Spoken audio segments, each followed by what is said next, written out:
Shalom,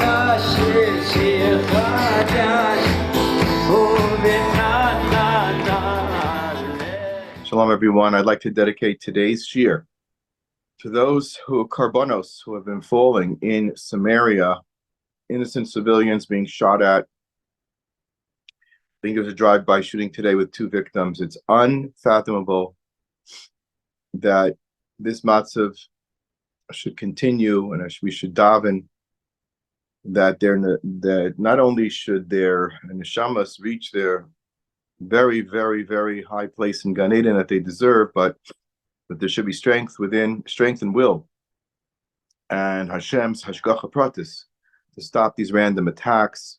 We are literally living a 7-front war that is constantly a vigil. It's really a miracle from Hashem every single day that we can sit here in Eretz Yisrael and thank all the defense forces and the newly conscripted Haredi battalion. I think it's the King David battalion. I'm not sure what they're calling it.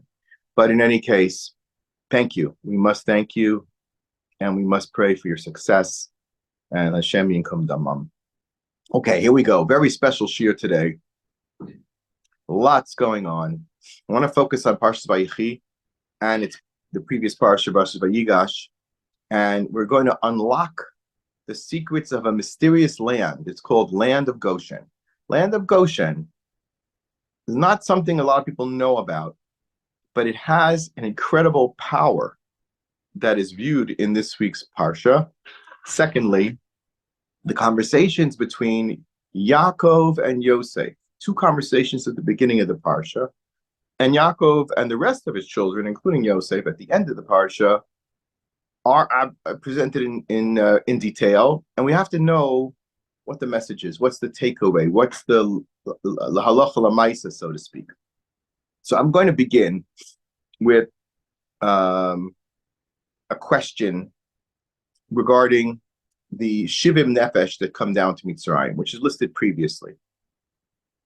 Among the 70 souls, there were 2 women listed. If you recall, one was Serach Bas Asher, the other was Dinah Bas Leah. Okay, so it's curious that out of these souls, no other women are included. Yaakov Avinu's wives plausibly have all passed by that time. Don't forget, Yaakov was 130 years old when he presents it up to Paro. So it is quite possible. We certainly know Leah's been buried in Maras Machpelah. We certainly know that Rachel's been buried Kibras Aretz, very close to Beit Lechem. We're going to get to that pasuk in a moment. And what happened to Bilhah and Zilpah? We don't find no reference of them. They're not included as wives of Yaakov going down to Mitzrayim, which logically they should have. So therefore, we can assume that they were no longer alive. Ironically, 2 other names are transposed: a daughter of Leah, and Dinah, another daughter of Leah, but it's called Bas Yaakov. Okay. So when those nefashos came down, they total only 69 in the Torah reading itself. So where's the 70th, and who is the 70th person? And why do we need 70 to begin with? That's another question.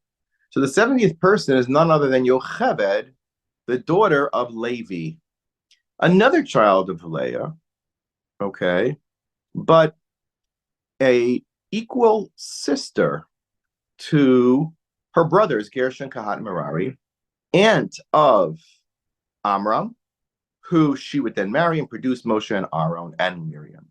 So she's not mentioned, but she kind of is, because we know it says Shivim Nofesh. She was the 70th soul, entered when she, who was born at the entry in the gates of Mitzrayim, and that's a question in itself. Like, what's the meaning of that? Why was that an important detail to convey to us by Chazal that she was born in Kosle Mitzrayim?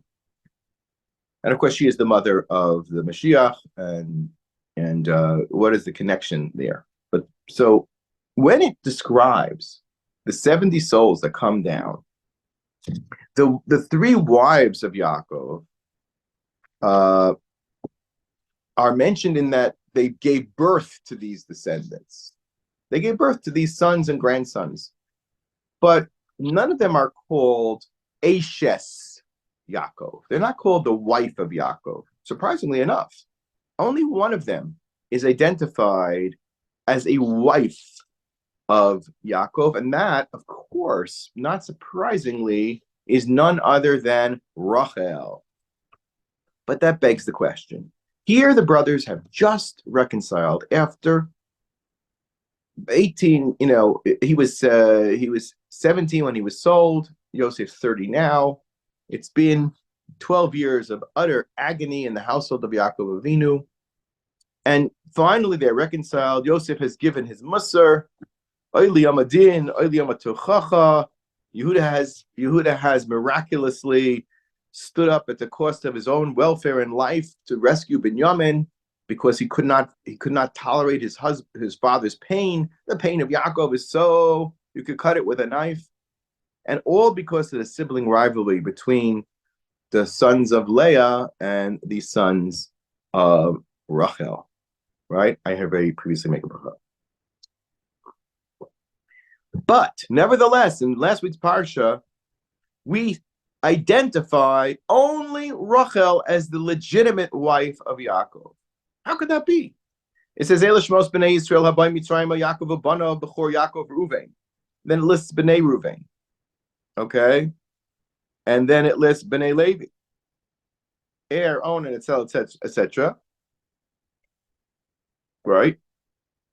And all of these are called B'nei Leah Asher Yolda LeYaakov, the sons of Leah who gave birth to these children to benefit Yaakov Avinu. It doesn't say she's his wife. It just says that she gave birth. Might as well hired her as a surrogate. And then it goes on to B'nei Gad, and B'nei Asher, and Eila B'nei Zilpah. Remember, Zilpah, who's the youngest, was given to Leah as a maidservant by Lavan, tricking Yaakov Avinu. And Asher Nosan Lavan LeLeah. Notice that's emphasized there. Bito. Vateled es Eila LeYaakov. Again, Zilpah gives birth for Yaakov. Not a wife. She's a birther. However, in the next pasuk Yutes in Parak Memvav, it says, B'nei Rachel Ashes Yaakov. She is identified as the wife of Yaakov. And she gives birth Yosef Binyamin. It doesn't say that she gave birth to Yosef Binyamin. It says she's his wife. And this is her children. She's not a birther. She's a wife. And similarly, by Bilhah, the same language is used. And she's not identified Ella as a B'nei Bilhah Asher Nasan Lavan LeRachel Bito Vateled es Eila Yaakov. So that's the first question. After all the suffering, after all the pain that the split of the family has caused, a near bloodshed, and horrible suffering and separations between Yaakov and his son, specifically Shimon was taken away. Then Binyamin was supposed to be taken away. And as Yaakov cried bitterly about his three missing children, Yosef Nano, Shimon Nano, Vania, he says, Shikalti otem, you have taken my beautiful cluster of grapes and you've ripped the grapes off the stem. Osi Shikaltem. So why in the world would the Torah suddenly, it seems a little bit, as they say in colloquial terms, tone deaf. It's a little tone deaf for the Torah to poke us with a reminder that there was a rivalry between Leah and Rachel, and to emphasize that Rachel was the only true wife. Why? What do we need this for? We're trying for unity. Vayigash Elav, Vayigash. They would live in Eresh Goshen. And as I will explain to you, the mysterious land of Goshen has a purpose.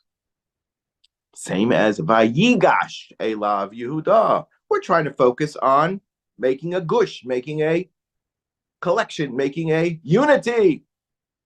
So why in the world would the Torah make this comment at this divisive comment at this time? Okay, that's question number one. Question number two. Now in this week's Parshat Vayechi, Yaakov Avinu has two conversations with Yosef. Who remembers what the first conversation is about? Well, open up the Chumash and you'll see. He calls to his son Livno Yosef, and he makes him take a shvua. Simna yadcha tachas yirechi, very similar shadows of Eliezer and Avram. This is serious. He says, Nasati, Mitzrayim v'kavarti b'kfurasam. I want to be buried in Kever Avos, in Hebron. And he makes him swear. Fine. Yosef on his part says there's no need for swearing. Anochi esek barecha. No, it's got to be a shavua. And with that shvua, the conversation ends. And not only that, Vayishtachu Yisrael al Rosh Hamita, right? Hashem, what does Yaakov do? He bows at the head of the tent. Now, the head of his bed, but that's not how Rashi understands it. He says, Rosh Hamita, Chazal tell us, means to Hashem. Why does he call it Mita? Says Gemara in Shabbos Yud Beis, Shechina Lamalam Roshosav Shalchola. We know that it's a big principle in Bikkur Cholim. When you go into a Chola's room or the bedroom, the Shechina is resting on them, and you have to therefore act not impertinently and not casually, but with seriousness. You're supposed to sit on a lower level than the bed because you sense the divine presence. That means, by the way, that the divine presence, Shechina, is actually the collective souls of the Jewish people, known as Knesset Yisrael. So when one of those souls is preparing to depart, it gets collected by the Shechina. Okay? Maybe the Malach HaMavis takes the physical life, okay, and draws the neshama out of the body. But after that, it's collected into it takes its position among the holy souls of the Jewish people. You got to be careful. All right. So he's bowing to the Shechina. He's acknowledging that he doesn't have much longer to live. And he's also giving his gratitude to Hashem. Shemitaso Shlema. He's accomplished his primary life goal, one of his primary life goals, which is to give birth to the 12 tribes. Okay. Mitaso Shlema. A full complement of children. Well, now, then there's a second conversation. The second conversation does not center around burial. It mentions nothing about getting out of Egypt to be buried in Eretz Yisrael. It's something else altogether. Vayage liYaakov vayomer hine bincha Yosef ba'elecha vayischazek Yisrael vayeshev al mita. Now he gets strong and he's presenting himself as a receiver of Malchus, Chazal tell us. This is Divrei Malachim. This is king talk. King talk refers to matters of land, security, ownership. Okay? A king rules a land, and he rules a people. And the Am has to know where in the Eretz it's supposed to be. So says Yaakov to Yosef, I want to reveal something to you. Back in the land of Luz, where I originally had my dreams about the future, Hashem said that I will be multiplied. And mafracha is the word used here. You're going to receive the land of Israel as a permanent achuzas olam, not just an achuza, not just a temporary ownership which can be transferred to others. No, it cannot be transferred. It's an achuzas olam. And then he lowers the boom with a shocking statement.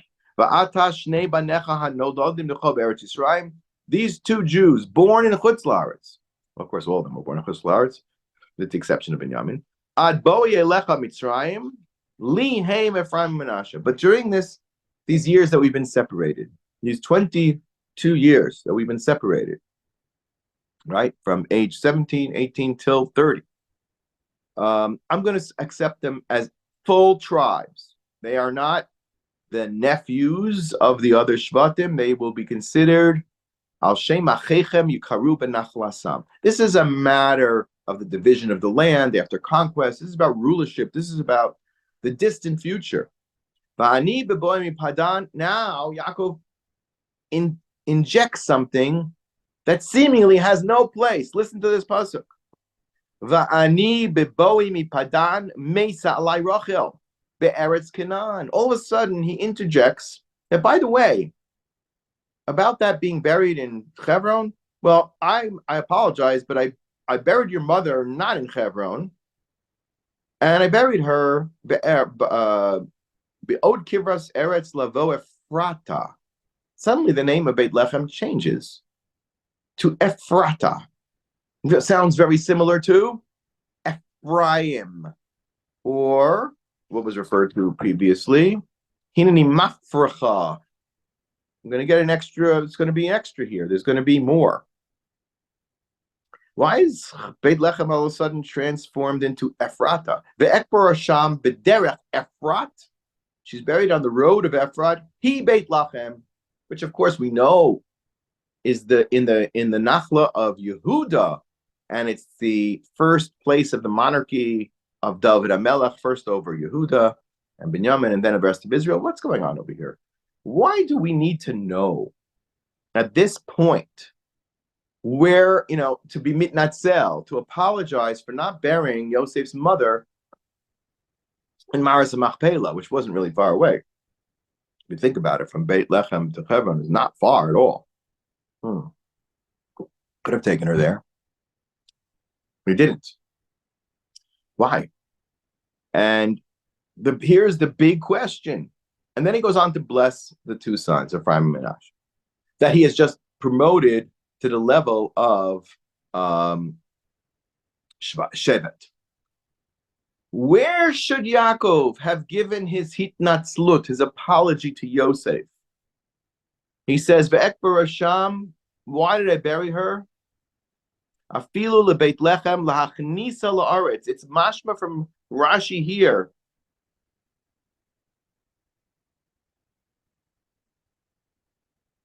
That he was taking her into a populated area, not just on a road, abandon her on a road someplace.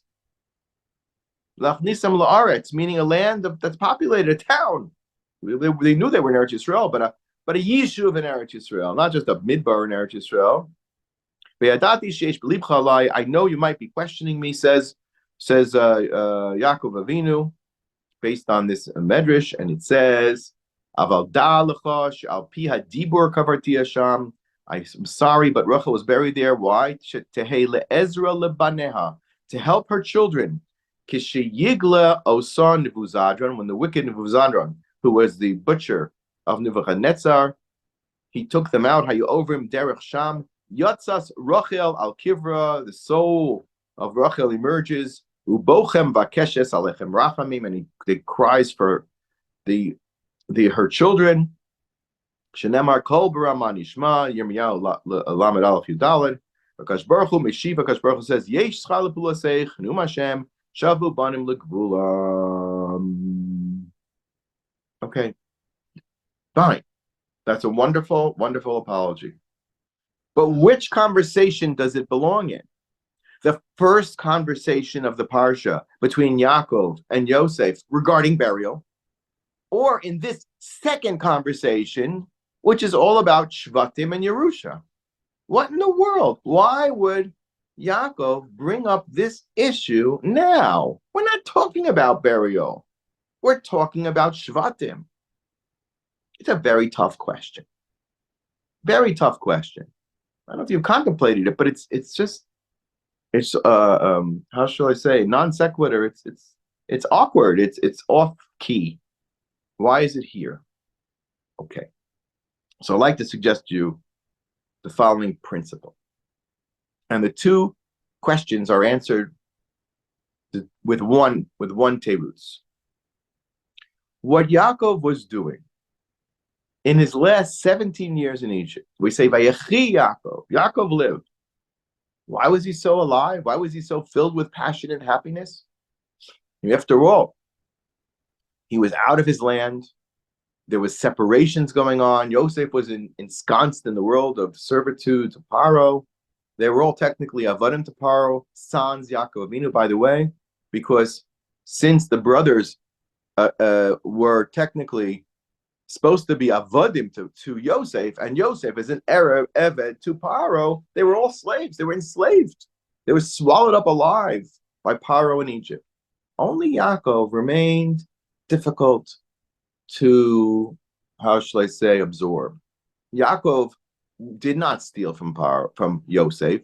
He did not do anything wrong, and therefore he did not deserve to be sold as an Eved, and he's not an Eved. He is not an Eved. He's an independent citizen, the only one of the Jewish people who's an independent citizen. So why was Yaakov, it's like, wait a minute, my whole dream, my whole essence, my 12 tribes are all enslaved to Paro, and this, I'm going to be dancing in the streets by Yaakov? So let's understand.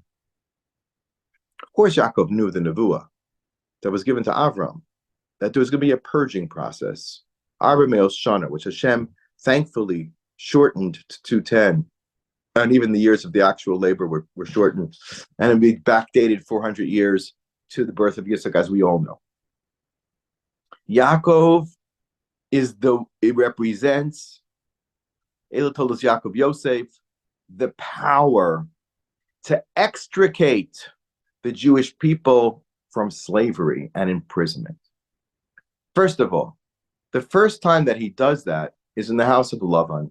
First of all, he gets there his wives. He gets the children. He literally builds Klal Yisrael and has Lavan forcibly,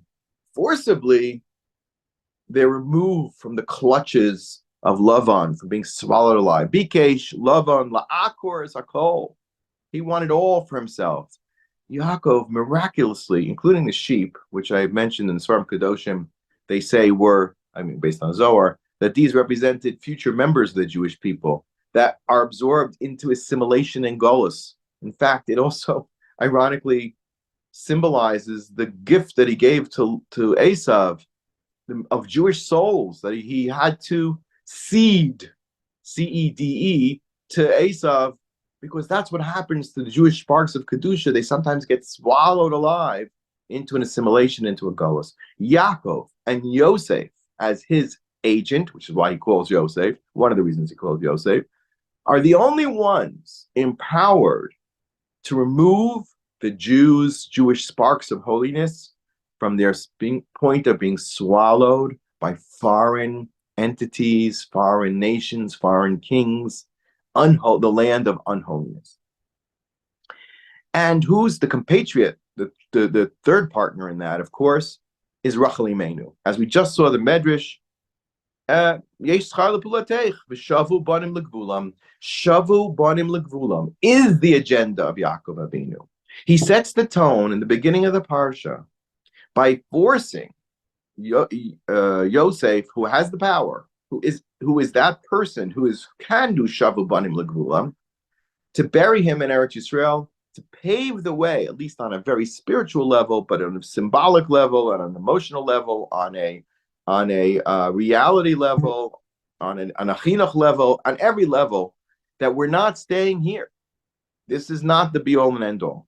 We're going to Hebron, we're going back to Kivrei Avos. And Yosef, as much as he himself was swallowed as a slave to Paro, eventually is rescued by Moshe Rabbeinu, whose mother arrives at the gates of Egypt. Notice the gates. She arrives just in the nick of time as they're entering what looked like a 400-year Golus at minimum, if anyone survived. And it was only due to Moshe, to Hashkadosh Baruch Hu's great kindness, that we didn't slip into the 50th Shar HaTuma and disappear completely. She is born at that last section, that last trip, able to snatch victory out of the jaws of defeat by giving birth soon enough to Moshe Rabbeinu.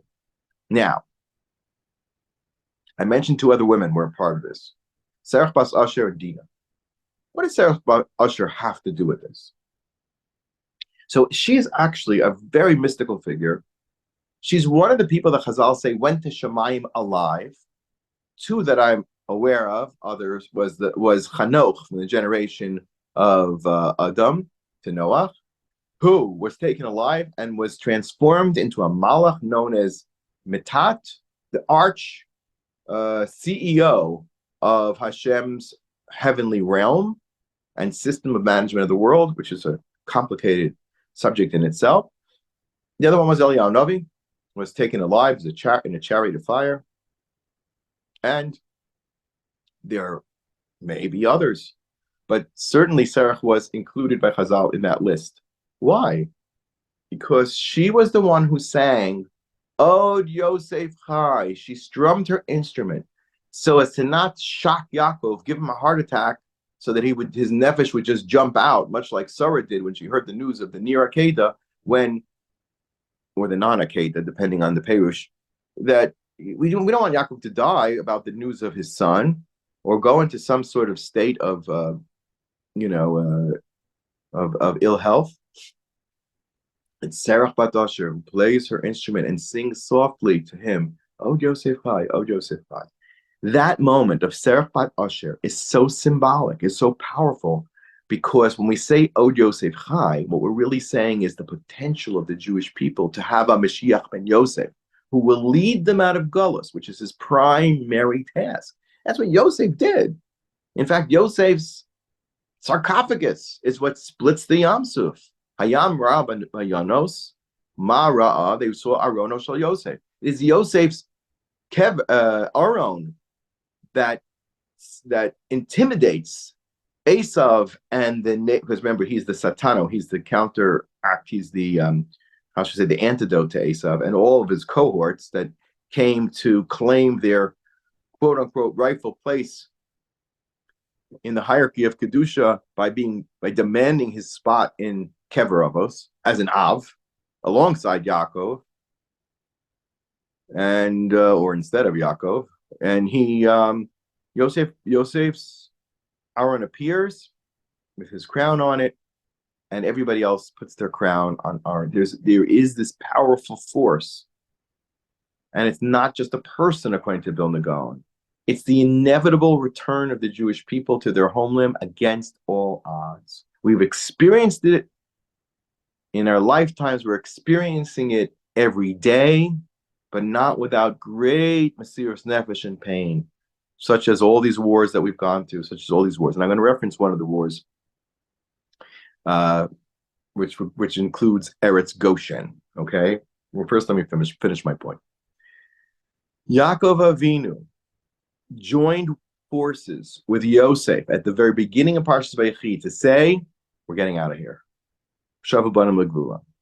Swear to me that even if you're compromised as a slave to Paro, that this is going to happen, because you have the Yecholet, you're Yosef, you're Ben Rachel. Rachel's tfilos can make it happen, your influence can make it happen. No mention of anything about why I buried your mother, Dafka, in Bethlehem. No mention. We had seen this, though, previously. So why put that point later? It seems perfect right now. Just perfect, saying, we're going to bring everybody back. Your mother does that. I do that. You're going to do that. So say it. Say it right now. Say it. Lay down the medrash. Bring the pasuk. The medrash should bring the pasuk Yirmiyahu right now. Why does it wait to the conversation about whether Ephraim and Asher are two shvatim or one shevet? Who cares? Who cares? Okay, so fine, the two shvatim. What does it have to do with a later conversation? So let me explain. In the second conversation, Yosef receives Bechora, a double portion. His tribes split into two. This is a fulfillment, as Yaakov Avinu says himself, of a nevuah, that he would be Pariah, he would multiply somehow and have the two more sons, not directly by his own loins, but through Yosef, who is his protege, his hemshech, much like Yeshua is a hemshech of Moshe.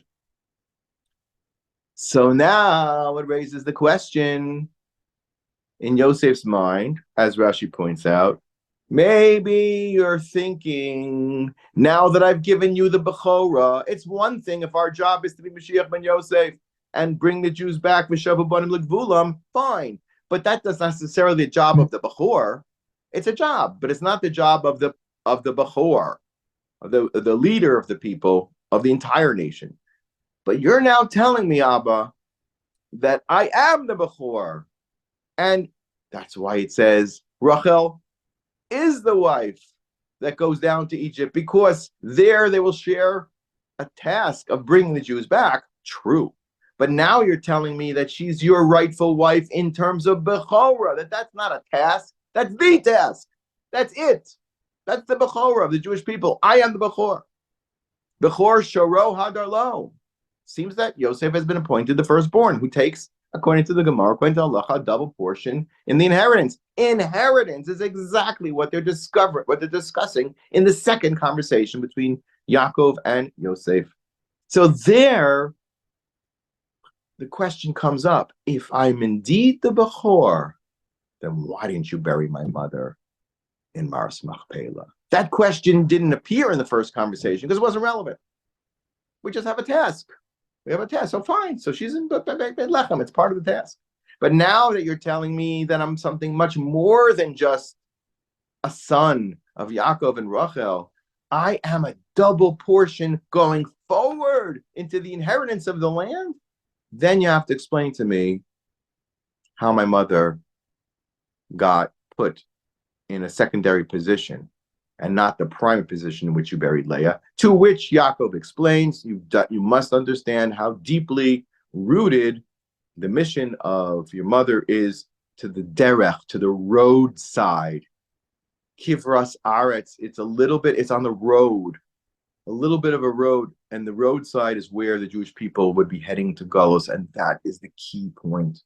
That as the road out is when there's the road in. I'm going to take a little departure here. One of the things going on in our world today is what? Two things. We're preparing for a new president, and we're burying an old president. Not Biden. I don't think he's alive, as far as I know. Not sure, but he may act. He seems to be acting alive. At least partially alive. Jimmy Carter is going to be laid to rest. Jimmy Carter died on a very interesting day. He died on the fifth night of Hanukkah. On the eve of the fifth night of Hanukkah. It was already the fifth day of Hanukkah here in Israel. Fifth of Hanukkah, according to our Svarim, is the darkest day of the entire Hanukkah period. Why? It can never fall on Shabbos. It represents symbolically the deep bottom, the 49th level of Tuma and Galus that all of our foes try to impose upon us, but particularly the Greek nation and culture, to separate even that tiny spark of Shechina from our midst. Fifth night of Hanukkah is deep and dark night. It was on that deep and dark night that a spark of hope began to burn. And from that point forward, Hanukkah, that day becomes a day of tzedakah and tshuva. You're supposed to give Hanukkah geld on the fifth day of Hanukkah, dafka, because it will not interfere with Shabbos, because its distribution of money can't be done on Shabbos. But more deeply, it's the dark moment, tzedakah tatzil mimaves. When you get to the bottom of the bottom of the bottom, then you need tzedakah, tshuva, tefillah, tzedakah. It's a turning point. Fifth day of Hanukkah is a massive turning point where things start to suddenly turn for the good. And at that point, we march forward towards Zos Hanukkah, which is the high elevated time in which we've emerged from our deep gullus, and now we are back. B'shavu banim l'gvula. Notice that Jimmy Carter died on that darkest day of our spiritual year. Really, it's just incredible. Hashem sent us a little bit of a spark and said, see, don't worry about Jimmy Carter. Don't worry about those people. Don't worry about him. In fact, he himself doesn't even know how much he has helped us. And you might have heard the story that about Jimmy Carter and Rav Nachman of Breslov. Have you heard that story? Oh, no. Well, listen carefully. I heard the story in great detail from Rav Nosson Maimon, who was the key figure in this, along with one of the great rabbis of Breslov, and who encouraged him to go to solve the following problem. In about 1989, around when the Soviet Union was really about kind of collapsing, or even earlier, the Soviet Union had a plan to build an apartment building over what is now the widely visited tomb of Rabbi Nachman. And the only way they knew about it is because the tomb was under the cement of a house, a private house that was built there. It had been identified after World War II by a Ger Tzedek, who was the only person who even remembered in the war zone of the Nazis and the Russians that cemetery became. Can you imagine? The Russians and the Nazis had a massive battle right on top of the grave of Rabbi Nachman and destroyed everything in that cemetery. And this Ger Tzedek, who they thought he was a guy, the Russians allowed him. He was the one who identified and said, "You see those 4 poles on the cement? That was where Rabbi Nachman's buried." And then they kept an eye on it, and then it became, somebody built a house right next to it. But luckily, the cement over the backyard was the place where the tziyum was. And starting even in the 60s, secretly, privately, there were ways. Rabbi Rosenfeld from America managed to, with the negotiations, to get a few people in to visit secretly, surreptitiously. And those were the first contacts that were made. Oh, not only since World War II, but since in terms of outsiders, Americans visiting. There were always Russians, local Russians, Jews, secretly and at the risk of their lives, came to the pilgrimage on Rosh Hashanah. But there was this lady who owned the house that she wouldn't make money. She had a racket going. She knew she had a good thing. Every once in a while, some Jews would pop up, and they would smear her for the opportunity to pray for a few minutes in her backyard before she would call the KGB and let people know that people were coming to pray again. Better go and catch them. But she would always let them get a running jump. So that was her thing. And she learned that her house was being replaced, was being built over to an apartment building, and her game is over. Her party is over. So she called the alarm. She contacted the rabbis in Moscow and who related to the rabbis in Israel and said, "We got to do something to save the kever." So a contingent of 2 was sent out to America to ask for help. They left Eretz Yisrael and they asked for help. Who did they go to? They went to Moshe Feinstein. They said, "Go to the greatest Gedolim, see what they say." Moshe asked them a few questions. He asked, why don't they bring the kever to Israel, which is an interesting question. It's not for another time. And then Moshe, who was, obviously Litvish, not anything to do with Hasidus, but he said, "It's a very, very important thing that you're doing, but I think you're at the wrong address, and I don't know if I can help you."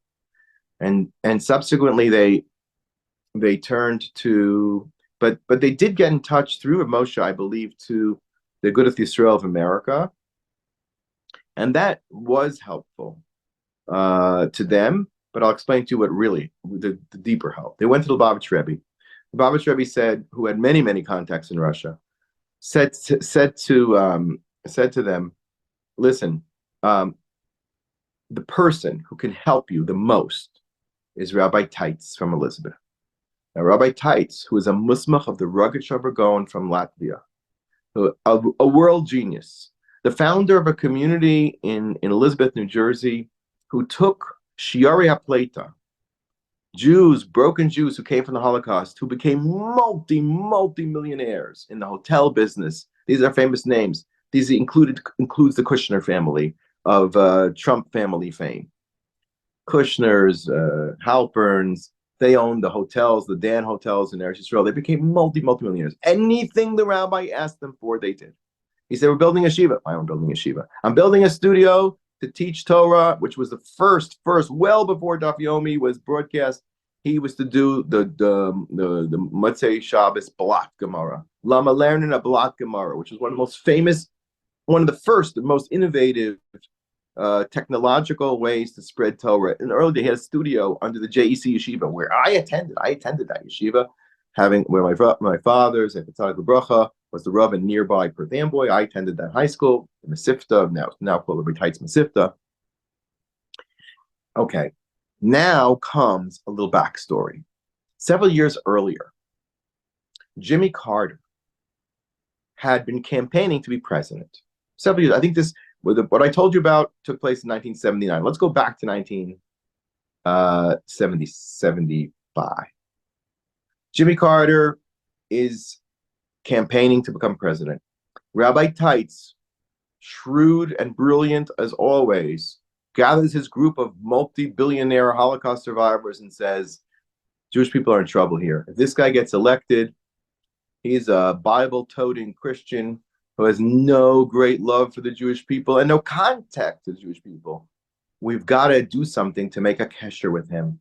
So he invited Jimmy Carter to come to Elizabeth for a fundraiser and stop at the JEC yeshiva where I was, the day that Jimmy Carter came to the JEC, Jewish Educational Center, known as Rebbe Tights Masifta. I won't tell you exactly how old I was. But as the story goes, there's a fellow named Lipschitz who worked on Carter's team. He and others agreed to accept the invitation because they had very little contact with Jewish people altogether, coming from Plains, Georgia, right? So how does he know any Jews? So they accepted the rabbi's generous offer. But other things came up. They said, no, we can't go there. We got to do this. We got to do that. We're in a campaign here. But this Lipschitz said, somehow a spirit came over me and everybody else that they somehow knew or they somehow felt this had to happen. So they canceled all the other options and go to JEC. I remember watching Jimmy Carter with his long hair over his ears speaking to us, and he seemed a little odd. I have no idea what he said, but it was a big deal, and people came from all over the community and packed the JEC auditorium to hear words of wisdom from candidate Carter. And then, when the visit was over and the check was given to Mr. Lipschitz approached Rabbi Tights to thank him and said, I'm handing you this letter of thanks from the Carter campaign. If we get in, which we hope we will, and of course he did, and you need anything, Rabbi, just call me. And Rabbi Tights just took the letter, put it in his desk. A couple of years later, when Carter was president, 1979, was the first summits between the Russians. If you recall, it was the thaw of the first kind of meetings, I think it was the SALT treaties, the SALT agreements, where America and Russia were starting to communicate again. Of course, Nixon had done his piece, etc. And this was not much later after that. So the doors were opening.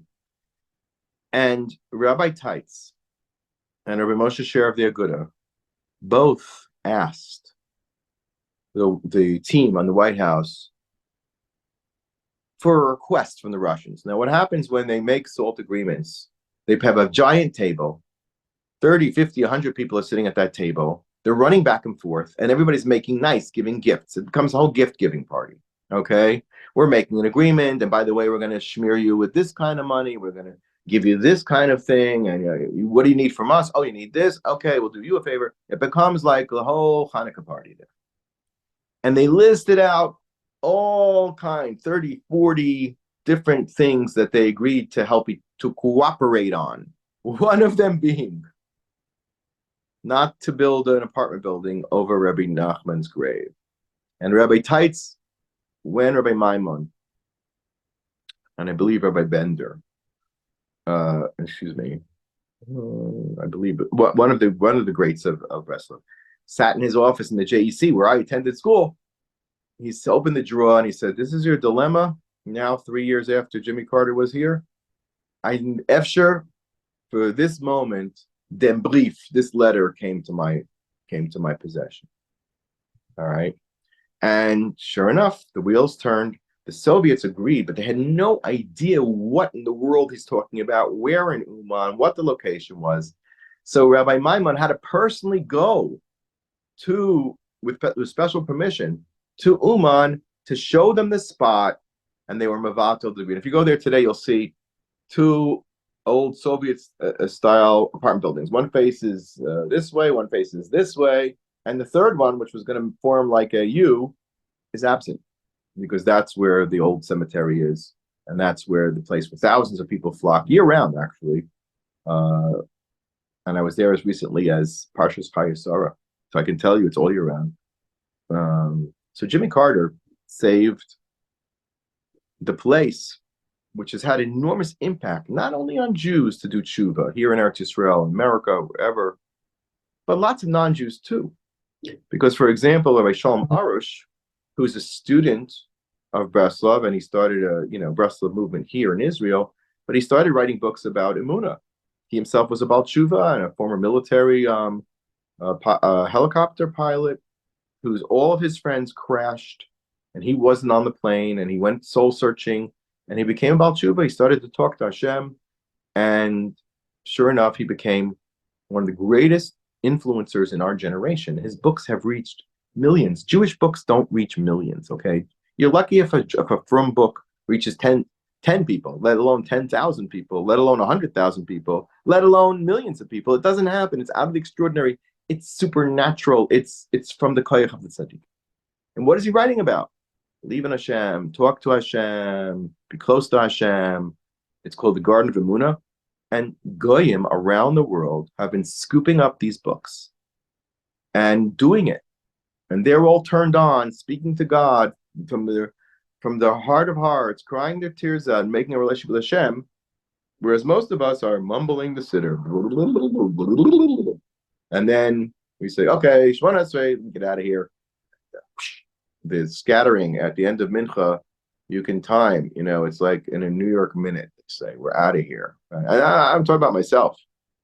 But the power that the teachings of Nachman have had already, his stories are being studied by Jews and non-Jews. I attended Professor Eli Wiesel, who also was taken to Uman, how he used to teach Rabbi Nachman stories in Boston University in his beautiful palatial building built by him, by his his billionaire Ira Renner, Chavrusa, built a magnificent building in honor of his parents. And he taught whatever he taught. He taught Jewish subjects, he taught Hasidus, he taught philosophy, he taught Rabbi Nachman stories. And non-Jews all over, people who have nothing to do with anything, or Jews who are not in the least bit observant or interested in being observant, are just drawn to these teachings. So did Jimmy Carter do us a tova? No doubt he did a tova. There was some spark of good in that man. Some spark of good in that man that, as much as we want to be critical of him for support of Hamas and everything else, his difficult policies towards Israel and so on, you got to admit that there's something with this guy. I wrote myself a little play imagining what his din in Shemayim would be like. Like, okay, he's going to get up there and he's going to say, he says, oh, I was expecting, so ha'ish. I didn't know it would be like, Hashem and Moshe Rabbeinu and all the tzaddikim here. That's not who I was expecting necessarily. And they say to him, okay, we're weighing your life story. You're responsible for October 7th because you're the one that put Hamas in power and sponsored them, and all other mishigas you did to sabotage Israel. Not very good for you. Okay, not looking good. And the whole Iran debacle, and the horrible leadership as president, and the gas lines and everything, and the humiliation. It paved the way for one of the biggest victories by Ronald Reagan have we ever seen in a presidential election. So you messed up, Mr. Carter. But I was a devout man. But I taught Bible, and I believed in Bible, and good, and charity, and kindness. And they said, that's nice, okay. But it's not going to outweigh the damage you've done. And then all of a sudden comes Rebbe Nachman of Breslov barreling in. And they say, but wait, this man has an unusual zechut. You say he attacked the Jewish people and he's liable for deaths and destruction and terror. Yes, he is. No question about it. He's a part of that campaign. He was a promoter of Hamas for years and years and years, wrote a book about apartheid. I mean, he was part of Hamas. He is Hamas. And yet, on the other hand, he was the one that, in whom merit, we saved a holy site that is now bringing Jews by the thousands and 10,000s, and not only Jews, but people around the world, to faith and to prayer and to Emunah and Hashem. How do we weigh those? So I have no clue. I have no clue what's going on with him and Shemayim. But I dare think that somehow what he did for Rabbi Nachman is no doubt, even if he wasn't aware that he did it, completely unaware that he did it, right? Still, you can't deny that there was some merit there that's got to stand for him. Okay, we shall see. We're going to find out when when Mashiach comes, I guess. Oh, so but don't hold your breath. So, and let me go back. So what we've answered so far is the idea that Yaakov Avinu had an agenda.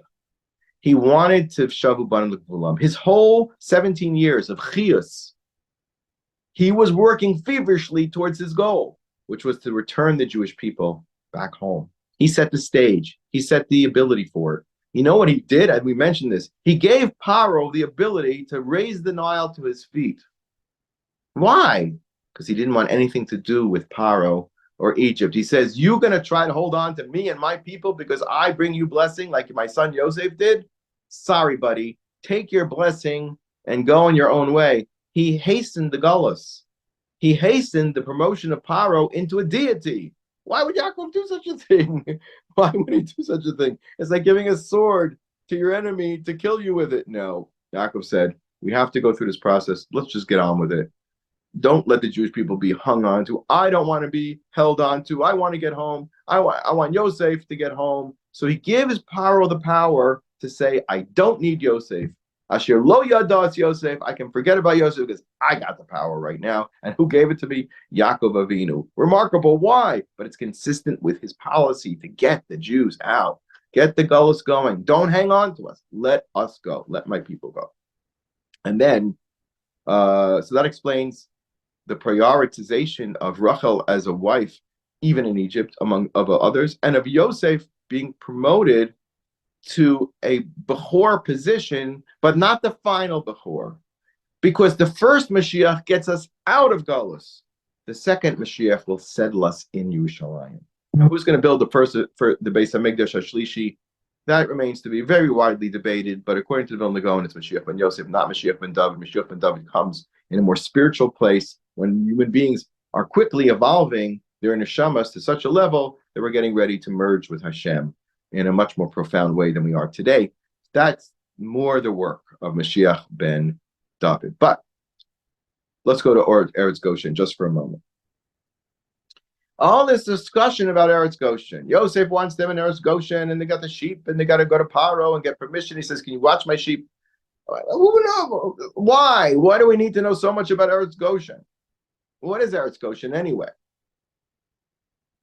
So, Pickett Elazar says, it's brought this from Kedoshim widely, but this is actually from, there's a Lakute Sichos, a Sicha of the Lubavitcher Rebbe on this, volume 15, page 405. Brilliant. He says, we know that Eretz, it says like this, the Jews made an achuzah, Vayechi. An achuzah, you want to live in Eretz Goshen? I mean, you want to live in Borough Park forever? Boca Raton?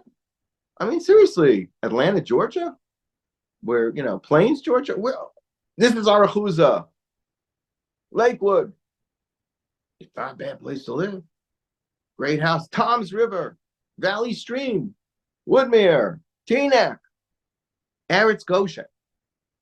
It seems to be in Golos. So why are we taking an achuzah there? But there's a backstory. And the backstory is this. When Sarah was swallowed alive by Paro, she smote him with mighty plagues, exactly what would happen, foreshadowing the Makos that would come later. And she gets out of the grips of Paro. She paves the way for Shambon. She gets out of the grips of Paro. Not only does she get out with the grips, but she gets out with the goods. He has to give her tons of money. He gives him his own daughter as a slave, Hagar, and he gives her Eretz Goshen as a nachala. It's her land. It's not Avram's land. It's Sarah's land. So what is this Eretz Goshen? Goshen comes from Gush, to organize. There's a transitional moment in Galus where the Jews are sanctified and organized and prepared to be for Eretz Yisrael. It's an experience of Eretz Yisrael that's connected to Eretz Yisrael, like all the shuls and communities are connected to Eretz Yisrael if they're in Galus, but they're Eretz Goshen. They're our Yerusha, yeah, but it's not forever. We're going to be in Eretz Goshen, but we're going to leave Eretz Goshen also. Now, ironically, I had taught you previously that the land of Gerar, Rashi identifies as part of Eretz Yisrael, right? Yitzchak lived there. He never left Eretz Yisrael, so if he lived there, it must have been Eretz Yisrael. But it's not as holy as the rest of Eretz Yisrael, which is the Nachla of the Shvatim. Seems to me that Eretz Goshen is the stage right before Gerar, right to Eretz Yisrael. It is Eretz Sari Menu. It's the land of the mothers. The mothers are the womb. It's a staging ground. It's a staging ground. Hashem sent Yehuda, who will be the final Melech HaMashiach, to get the process going. Let's gestate. Lahoros Lefanav Goshna, and Rashi says to build a Beis HaTalmud. Any Beis HaTalmud anywhere in the world is Eretz Goshen. It's a staging ground. It's connected to Gerar. You know how I know? Because what did it say? Hashem didn't, which is Eretz Plishtim. Hashem didn't let the Jews go derech Eretz Plishtim. Ki karov hu. Karov to what? It's karov to Goshen. Now I have a map, and I'll end with this. So it's like a staging. Eretz Goshen is in Egypt, but it's not in Egypt. It really belongs to us. And then there's Gerar, which is kind of in Chutz La'aretz, but it's really Eretz Yisrael, but it's not the same level. And then there's the real Hebron, Yerushalayim, Beersheba, Shechem, which is the highest level. That's Nachos, okay. So I did a little investigating. Where is Eretz Goshen exactly? So I found a map, an incredible map, which shows that it's mamish, right next to Eretz Gerar. It's right there. It's literally, if you go down Aza and you continue south and you cross the border over there, Port Said, that's what's called, it was called the Canal of the Pharaohs. It was the land of the Hyksos kings. I can't go into this right now, but they were the kings around the era of Moshe Rabbeinu, they did privately eat meat, unlike the Egyptians who didn't eat meat. So that's why our power was saying, maybe you'll watch my flocks. I can't do it over here. You can do it in Eretz Goshen. I like them. I make money. I'll have a steak once in a while, but I got to present myself as an Egyptian, even though I'm a foreigner. I'm a Hyksos king. But I got to, this is my business. I'm the king of Egypt right now. So I got to present myself as a Ki'ilu Egyptian. I can't, you can't go to an Arab country and eat lobster and pork. You're just not going to make it there. I mean, maybe lobster, but you can't eat pork or drink wine in an Arab country and say that you're the king. It's just not working out. So, but it's right there. It's a gush. It's a little extension. Oh, I have to send you a map. Just so you can even Google the map, but you would be shocked to see exactly. It's Derech Eretz Plishtim. It's connected to Eretz Yisrael. Mamish. It's right there. And furthermore, in the 1973 war, which was the greatest danger of destruction the Jewish people have had up until this last period of time with Hezbollah, and Baruch Hashem, hopefully the threat is dissipating somewhat, although it's still lethal. That area was captured by Ariel, Sharon, and other generals in the 73 war, and it saved Israel. What saved Israel was the offensive to cross over into Egypt and take the land of Goshen. And if had Ariel Sharon and his generals not pontooned miraculously over to the other side of the Suez, towards the Suez Canal, we don't know if there'd be a state of Israel right now, as we're talking. We don't know. It was a miracle. And if you look at the history I read, there's some interesting articles and I found in the New York Times and elsewhere that say that there were massive amount of tanks and planes. And Baruch Hashem put thoughts into the heads of Sadat, all the wrong, Nasser, all the wrong, no, it was Sadat, to send the tanks here and send the planes there, and they all got destroyed. Like he literally offered up his own armament to be completely destroyed and devastated, and then the Egyptian army was surrounded. Goshen is a staging ground. It's a magical land. It's a place where it's the doorstep to Eretz Yisrael. So just to recap, Yaakov Avinu teaches Yosef, and later will teach his brothers, that Mitzrayim is a necessary but non-permanent achuzah. We'll have an achuzah there. We're going to have lots of achuzos in Chutz La'aretz over the years.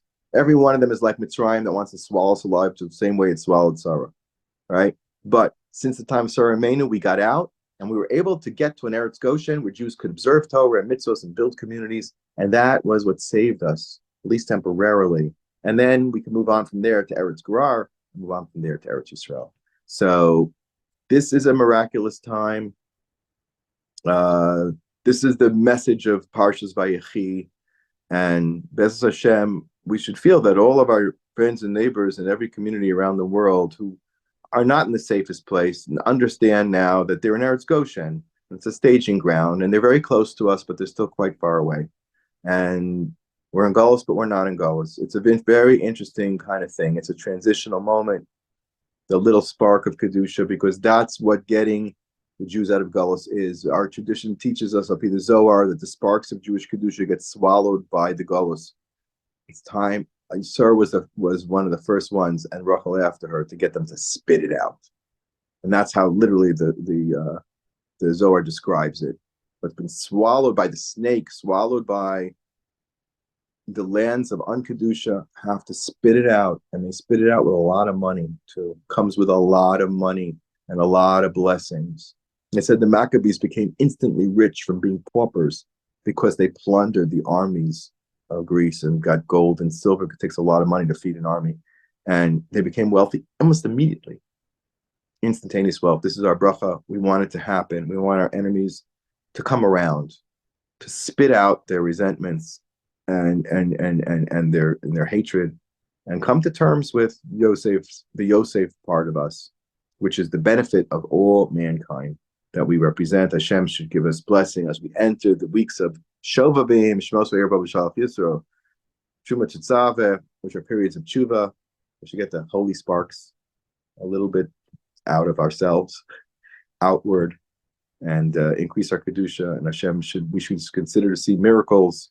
And as a new leadership takes the world stage, let's hope that across the world, and it really is happening, that the side of Tov will be lifted out, will lift it upwards. And that's really what Hashem is looking for. Have a great week. Thank you. You too. Bye-bye.